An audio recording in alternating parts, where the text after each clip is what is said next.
the court, honorable members of the 9th District Court of Appeals. My name is Michael Elliott. I'm here on behalf of the appellants in this case, a group of individuals along with myself and co-counsel Tom Lukashia, a group of Norton residents who believe, as do I, that for many years they've been improperly taxed or assessed a fee by the city. It all comes down to, I believe, certain language within City Ordinance 104206, which you've been given a copy in your materials, and it's been referenced and referred throughout the record. In Adair 1, I'm referring now to this court's previous decision in this case, and I think we both referred to it as Adair 1. This court instructed the lower court to first determine whether the subject ordinance was ambiguous or unambiguous. Parties agree, and the court decided that the subject ordinance that's the basis for this action is unambiguous. In other words, it's not subject for interpretation. We believe, and the record shows, that the lower court, in its second decision, erred when it adopted the argument that's being advanced by the City of Norton. And looking to the city's own past pattern and practice or behavior to make this determination. The lower court first determines that this is an unambiguous statute, and then it goes into an exercise of interpreting the statute as if it were ambiguous. Specifically, the lower court erred in the following findings, stating that the plaintiffs are part of the city's sanitary sewer system as that denomination is meant. Clearly, that is going outside the plain meaning of the ordinance in order to interpret its meaning. And then by further adding that as that term has been practiced and applied in the city for more than 20 years. Once again, the lower court has utilized means of interpreting a statute outside of its language to come to its conclusions or form its opinions. And we would suggest that it doesn't matter if the pattern and practice was performed for 20 years, 30 years, or 50 years. That does not make the city's actions any more or less right. Essentially, what the city has argued and is arguing, and what the lower court adopted and found, was an approach that says what we, the city, did was right because we say it was right. And what we, the city, did was right because that is what has been done for many, many years. If it were simply a matter of looking to the past pattern and practice as dictating the proprietary or the appropriateness of the city's actions, there would be no need for this court to review those actions, much less for an appellate court to review a lower court's actions.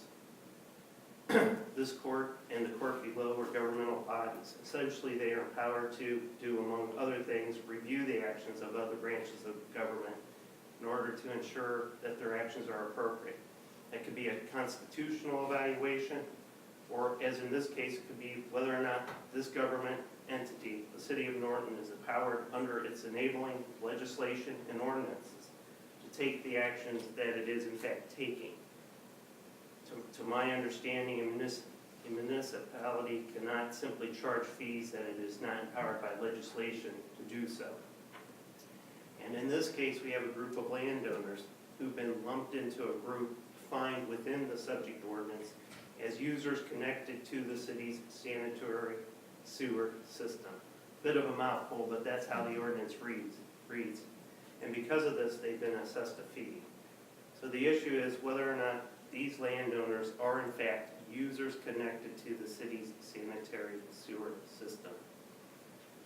The city does not and has never owned the sewers that service these landowners, and it does not own any of the infrastructure that conducts the sewage from Spring Avenue outfall to the city of Barberton, or even any of the infrastructure or services that ultimately treat this waste. Now, the city is being somewhat disingenuous when it says that our argument rests solely upon ownership. That certainly makes sense and is a good starting point to evaluate whether these are users connected to the city's sanitary sewer system. But it does not end the issue. It does not end the inquiry. The city does have to have some interest in the services, sewage services, provided to these landowners in order to comply with the ordinance that states they must be connected to the city's sanitary sewer system. And therefore, the inquiry leads us to whether there's any form of agreement, contract, or otherwise that provides the city with the argument, if you go from the strict construction of the statute that says connected to, and somehow extrapolate upon that to say, well, connected to could be another entity's interest or ownership of infrastructure. There has to be some agreement that does that. In this case, there is no such contract or agreement. Now, both the city and the lower court relied upon a 97 agreement, which I believe, formally speaking, is a joint economic development agreement, to somehow state that that is the agreement upon which the Spring Avenue outfall is included in the city's sanitary sewer system. Well, if you look to that agreement, it does not expressly state or indicate that the Spring Avenue outfall area is included within that agreement. In fact, it just references specific joint economic development zones, which are not part of the Spring Avenue outfall.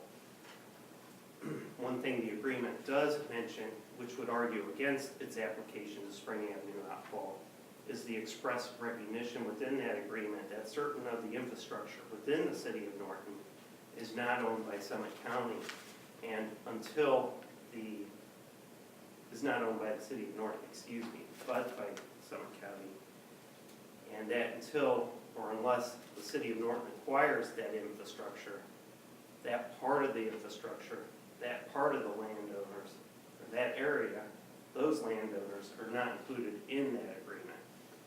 So it would appear by the very terms of the 97 agreement that the Spring Avenue outfall is not included. Therefore, finding nothing within that agreement itself to support the argument that the city relies upon, it then relies upon a benefit argument to say that somehow because Spring Avenue outfall is benefiting from that argument, they are therefore a part of that agreement. That, in fact, is not a correct determination under law. Whether or not the city of Norton or Barberton, who I believe now owns this infrastructure within this Spring Avenue outfall, decides whether or not it's going to treat the Spring Avenue outfall landowners the same or differently, does not, formally speaking, include or involve them within that agreement. The simple fact is that agreement does not bind Barberton or the city as it relates to those landowners. We think it cannot be any clearer. This agreement does not apply to the Spring Avenue outfall. And when I say this agreement, I'm referring now to the 97 agreement. And if it does not, in fact, apply to the Spring outfall, then the city's argument that the Spring Avenue outfall is part of its sanitary sewer system must fail. It is up to you, this court, to decide whether this ordinance, by its clear and unambiguous terms, applies to these residents who reside within this area of the city. If the city had wanted to fairly assess and share the burden of new or existing infrastructure with its residents throughout the city, there was certainly a way it could have done that. Attempting to do that in an improper fashion does not make it any more right. This is why we need you, the court, to determine that, in this case, under these facts and circumstances, that the fee as set forth within Ordinance 1042-06 does not, by its clear and unambiguous terms, apply to those landowners within the Spring Avenue outfall. Those are all the comments I have. If the court has any questions for me, otherwise I'll reserve about 5 minutes of time. I have a question. Does any of the sewage at all that comes from the Springfield Avenue outfall, any of it, make its way into the Norton or Barberton sewage lines?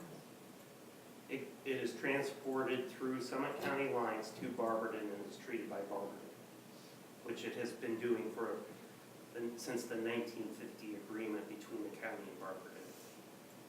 So nothing's changed as far as transmission goes? Nothing's changed. Okay.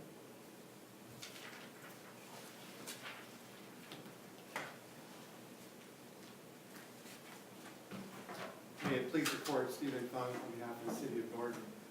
I want to begin by emphasizing that the court can affirm the judgment if there are any valid reasons found on appeal to affirm it. And here, regardless of whether the court finds that the ordinance is ambiguous or unambiguous, either way, the city of Norton should prevail.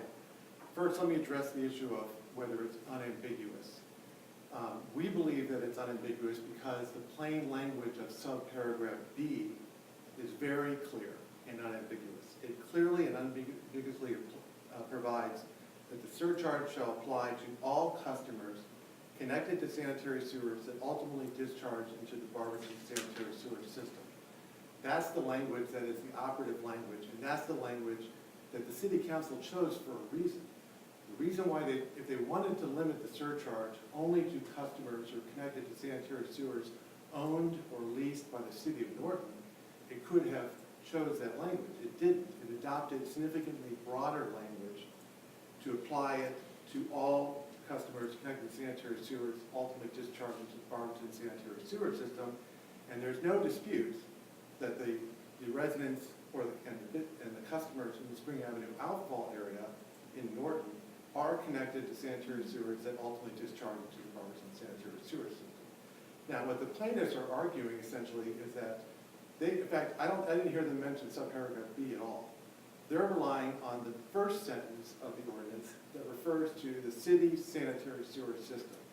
But there's nothing in the ordinance or the Norton codified ordinances that define the sanitary sewer system as limited only to sewers owned by Norton or sewers that Norton has an interest in. There's nothing in the ordinance that defines the city's sanitary sewer system in that manner. So what they're asking the court to do is essentially to rewrite the language of the ordinance by changing the operative language from connected to sanitary sewers that are discharged into the Barberton system, and instead insert new language that limits that only to sewers that are owned or leased or otherwise have an interest in by the city of Norton. That interpretation not only would conflict with subparagraph B, it also would conflict with subparagraph C. C talks about that the surcharges would be recalculated every 5 years based upon the flow billed by Barberton and Summit County. And it goes on to say the replacement cost of that sanitary sewer system that ultimately discharges into the Barberton sanitary sewer system. So the Norton City Council clearly was intending to refer to the entire sanitary sewer system in Norton that ultimately discharges into the Barberton sanitary sewer system.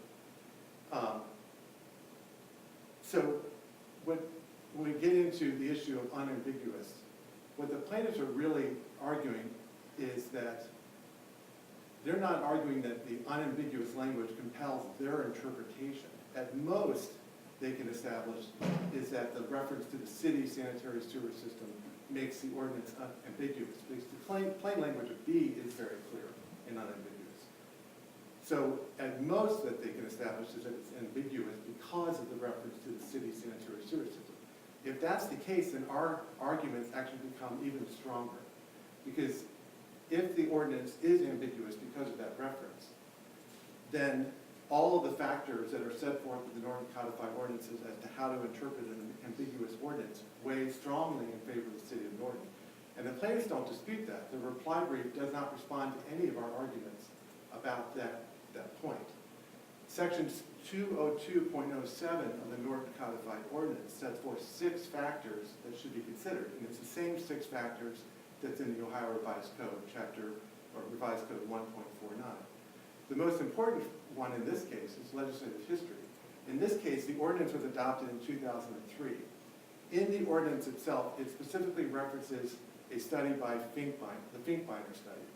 The Finkbeiner study is a study that was conducted in order to determine the amount of surcharge. And that study very clearly and unambiguously explains why the surcharge is being applied to all customers in Norton who are connected to sewers that ultimately discharge in the Barberton sanitary sewer system.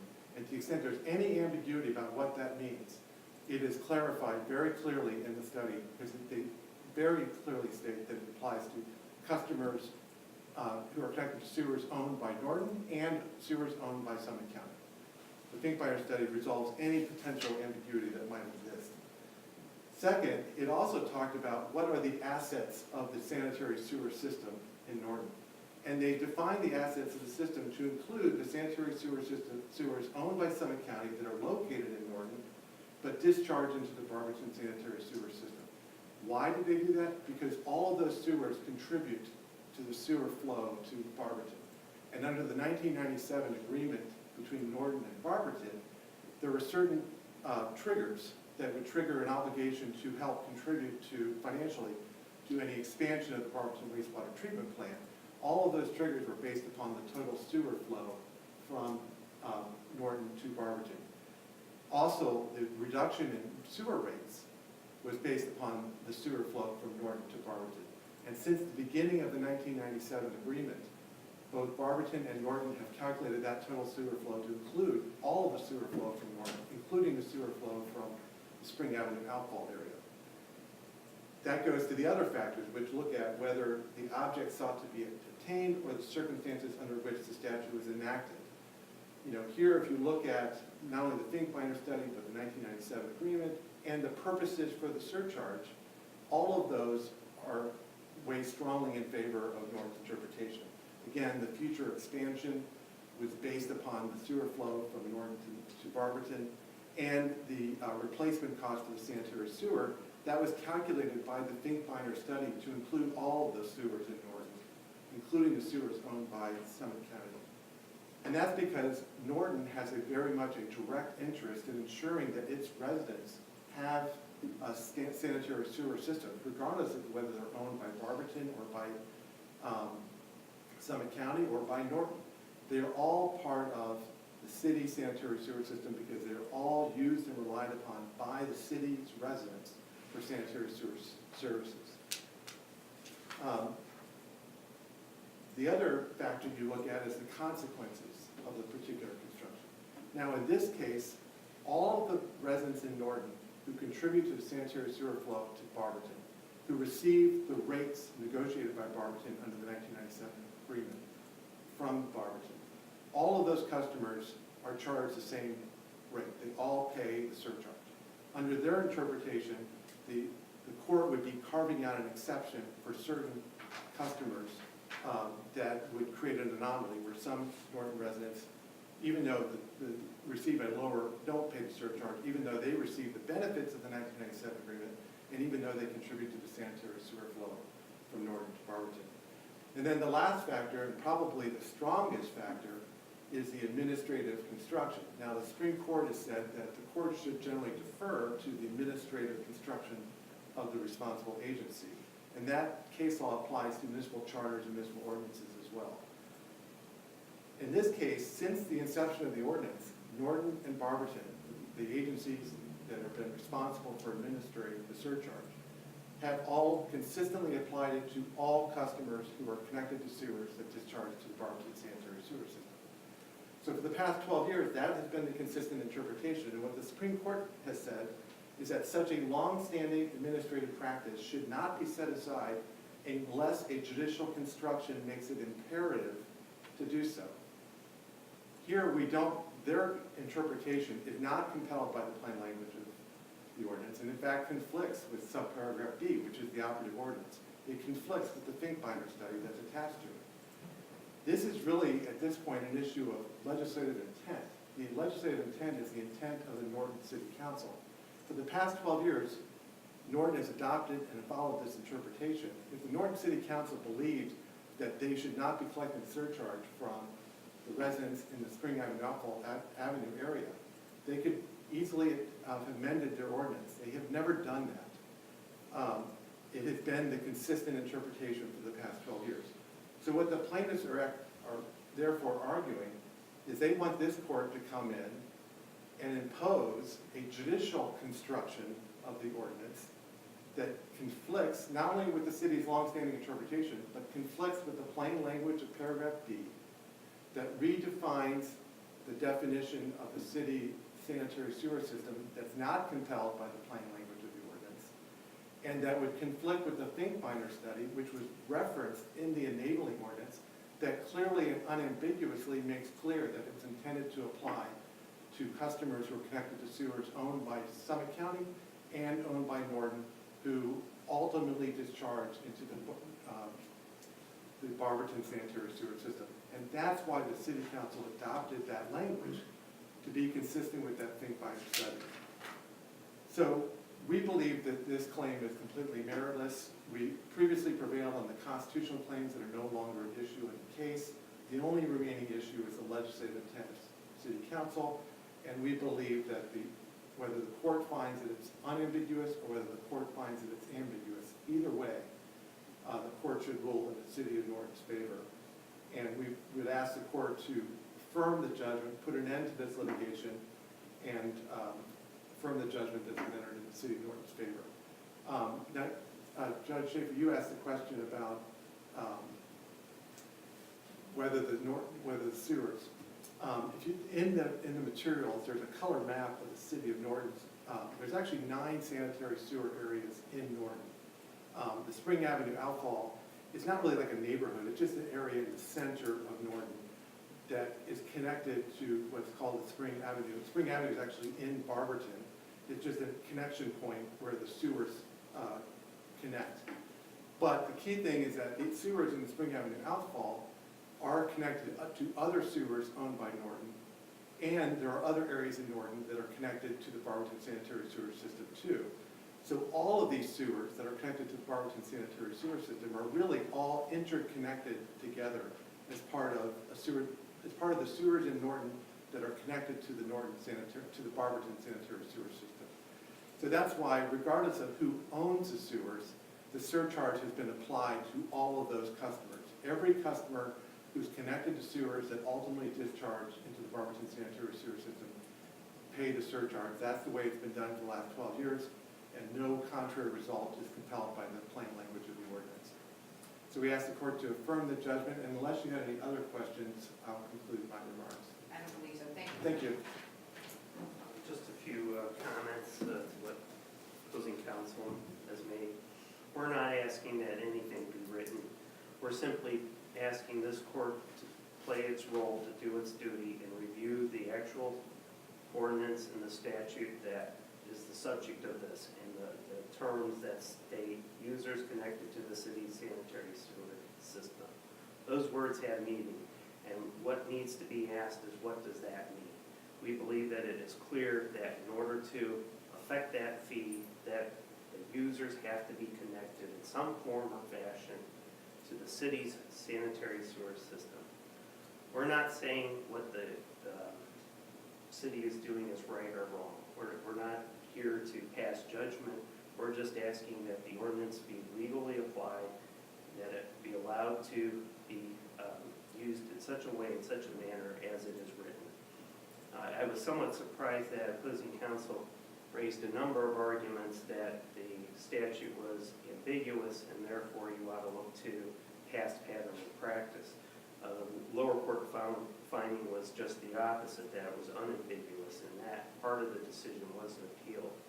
Irregardless of whether or not that's subject to review at this point, these are all sort of white rabbits. 202.07 was mentioned, but if you look to Ohio law at the application of ambiguous statutes and how that Ohio law is applied, you would first look to see other Ohio law and how it's defined. I don't know when 202.07 was enacted or passed. It's not stated within the enacted statute or ordinance itself. I wouldn't be surprised if it was sometime after this case arose. But irregardless, it's not something that should apply in this set of circumstances. The Finkbinder study was mentioned, and the Finkbinder study is all over the place for support, both against and in support of our claim. Finkbinder study specifically states that it may be somehow illegal to apply these fees and statutes to these individuals within this area of the city of Norton. It also suggests a rate that was never actually applied to the users because legislatively speaking, they didn't think they could practically ask for the actual rate that the Finkbinder study was suggesting. Now, I believe, in fact, when the city of Norton is asking you to allow it to do what it is doing, that it's asking you, the court, to step out of its role and to legislate. We're asking that the court do its duty that it's empowered to do, to review the statute, to review the law, and to determine whether or not it's being legally and appropriately applied. The attorney mentioned, for the city mentioned that some of the Norton residents would be treated differently. Well, the fact of the matter is there's many Norton residents that are being treated differently, just as we stand here today. A large share of Norton residents use septic tanks. None of those individuals are paying their fair share for the infrastructure, and whether or not that's something that they should be doing is, again, a question for the legislator to decide. We're simply asking that the legislature properly carry out the law as passed. Thank you. Let me ask you a question. Sure. So in looking at the actual legislation that was passed, what you're saying is because this is all under section 1, it all has to have to do, you have to be connected to the city's sanitary sewer system. If section 1, paragraph B, was a separate section, then would you say that they're allowed to do that? I would say there's a number of different ways they could have properly carried out what they're doing. They do not provide for that. It's not a separate section in a separate ordinance or part of the ordinance. It is all part of that same ordinance. And because it is, they should be exempt. They should not be required to pay a fee that the statute does not allow for. Okay. Thank you. Thank you. The matter will be taken under advisement, and a written opinion will be sent to both sides. And